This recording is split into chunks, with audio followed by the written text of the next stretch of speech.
आजच्या व्हिडिओमध्ये व्हेरिकोज व्हेन्स बद्दल खूप काही महत्त्वाच्या गोष्टी आपण जाणून घेणार आहोत। व्हेरिकोज व्हेन्स कशाला म्हणतात, कुणामध्ये ही गोष्ट मोठ्या प्रमाणात दिसून येते, व्हेरिकोज व्हेन्सचे कोणते रिस्क फॅक्टर आहेत, तसेच व्हेरिकोज व्हेन्सचे कोणते कॉम्प्लिकेशन्स आहेत, हे सर्व आपण डिटेलमध्ये जाणून घेणार आहोत। तसेच घरच्या घरी व्हेरिकोज व्हेन्स कशा कमी करता येतील हे देखील आजच्या व्हिडिओमध्ये आपण जाणून घेणार आहोत। व्हेरिकोज व्हेन्सवर कोणकोणत्या ॲडव्हान्स टेक्निक्स आपल्याकडे उपलब्ध आहेत हे देखील मी तुम्हाला सांगणार आहे। चला तर व्हिडिओ सुरू करूया। नमस्कार, मी डॉक्टर गणेश वाघमारे, कुलस्वामिनी होमिओ या आरोग्यविषयक चॅनलवर आपल्या सगळ्यांचं खूप खूप स्वागत करतो। तुम्ही जर माझ्या चॅनलवर नवीन असाल तर आजच चॅनलला सबस्क्राईब करा, सोबत बेल नोटिफिकेशन दाबा, जेणेकरून तुम्हाला येणाऱ्या नवीन व्हिडिओचे नोटिफिकेशन मिळतील। अनेकांनी व्हेरिकोज व्हेन्स बद्दल खूप रिक्वेस्ट केल्यानं हा व्हिडिओ आपल्यासाठी बनवत आहे। जर तुम्हाला व्हेरिकोज व्हेन्सचा त्रास असेल तर हा व्हिडिओ तुम्हाला खूप हेल्पफुल असा बनणार आहे, म्हणून हा व्हिडिओ जो आहे तो शेवटपर्यंत बघत राहा। सर्वप्रथम व्हेरिकोज व्हेन्स म्हणजे काय ते आपण जाणून घेऊ। त्वचेच्या खालच्या ज्या व्हेन्स असतात त्या व्हेन्स फुगतात, मोठ्या होतात, वेड्या वाकड्या होतात, यालाच व्हेरिकोज व्हेन्स असं म्हटलं जातं। ज्यावेळेला व्हेरिकोज व्हेन्स होतात त्यावेळेला नसांचा रंग बदलतो, कधी कधी डार्क पर्पल किंवा डार्क ब्ल्यू असा कलर निर्माण होतो।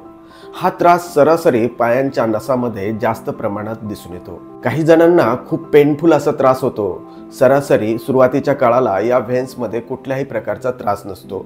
काही लोकांना थोड्या प्रमाणात नस दुखतात तर काही लोकांना खूप त्रास होतो।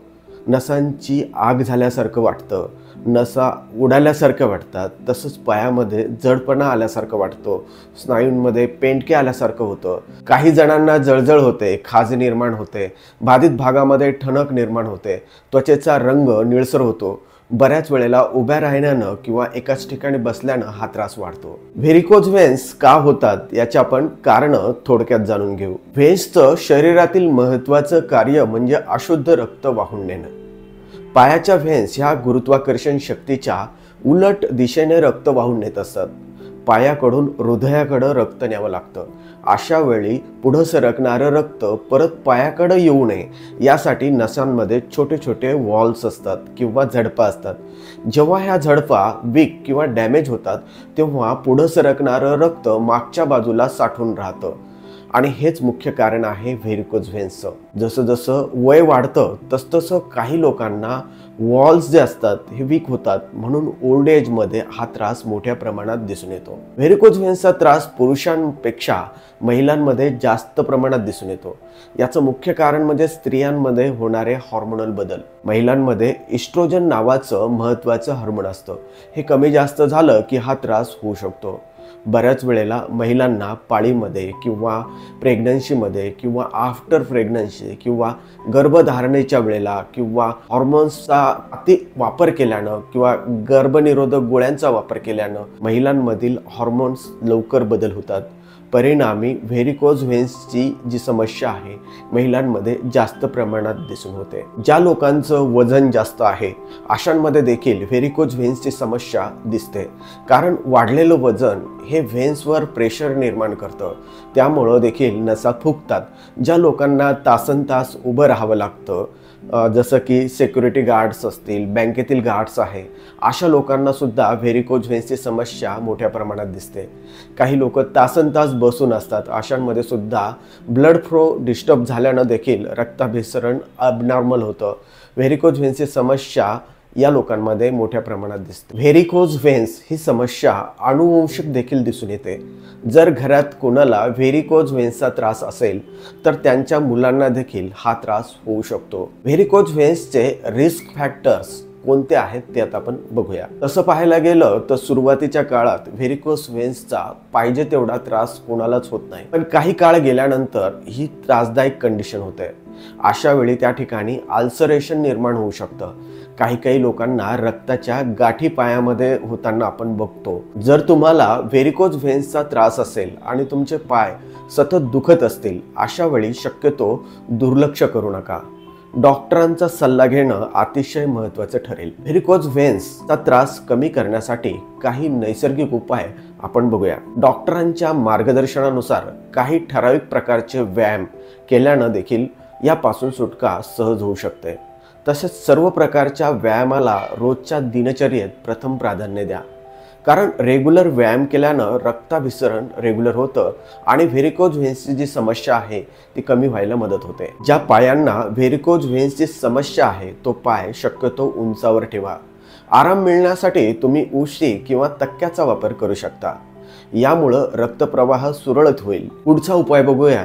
तुमचं वजन वाढलं असेल किंवा तुम्ही लठ्ठ असाल, त्यामुळे तुम्हाला व्हेरिकोज व्हेन्सची समस्या निर्माण झाली असेल, तर व्यायाम करून आपल्या जीवनशैलीमध्ये काही बदल करू शकता. तसंच वजन कमी करण्याचा सतत प्रयत्न करा. वजन कमी झाल्यावर यापासून सहजरित्या तुम्हाला आराम मिळेल. दीर्घकाळासाठी उभे राहणं किंवा दीर्घकाळासाठी बसून राहणं या दोनही गोष्टी शक्यतो टाळा. जर तुम्हाला जास्त वेळ एकाच ठिकाणी बसून राहावं लागत असेल तर मधून थोडा वेळ उठा, फिरा, पाय मोकळे करा. तसंच शरीराला स्ट्रेस द्या. व्हेरिकोज व्हेन्समध्ये अगोदरच रक्ताभिसरण डिस्टर्ब झालेलं असतं.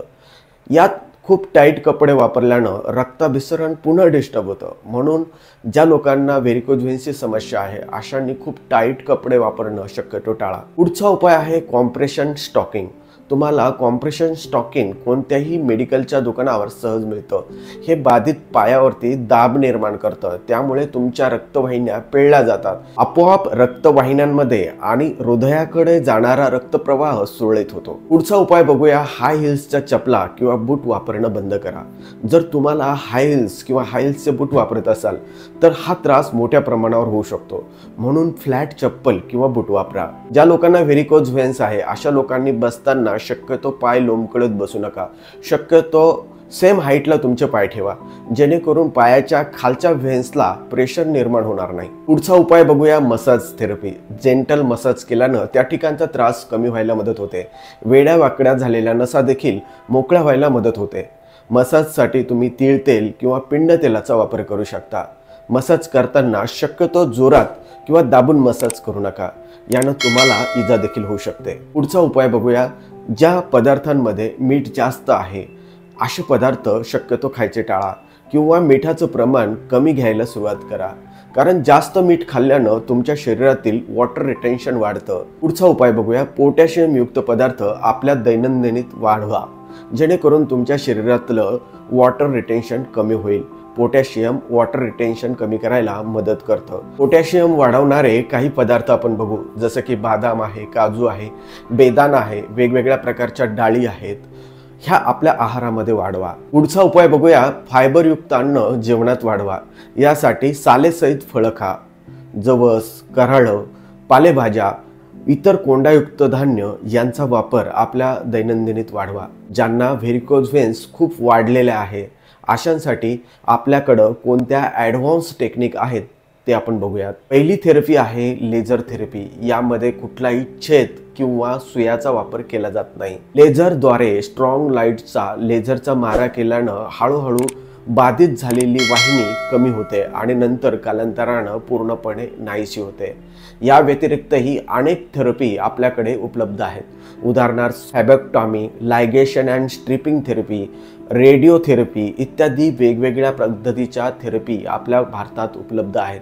तज्ज्ञांच्या साहाय्यानं तुम्ही ह्या सगळ्या वापरू शकता. मित्रांनो, मला खात्री आहे की हा व्हिडिओ निश्चितच तुम्हाला खूप इन्फॉर्मेटिव्ह असा आहे. हा व्हिडिओ जर आवडला असेल तर या व्हिडिओला लाईक करा. तसंच जास्तीत जास्त लोकांपर्यंत या व्हिडिओला शेअर करा. सोबत बेल नोटिफिकेशन दाबा, जेणेकरून तुम्हाला येणाऱ्या नवीन व्हिडिओचे नोटिफिकेशन मिळतील. तुम्ही जर माझ्या चॅनलवर नवीन असाल तर आजच आणि आत्ता या चॅनलला सबस्क्राईब करा. जय हिंद, जय महाराष्ट्र.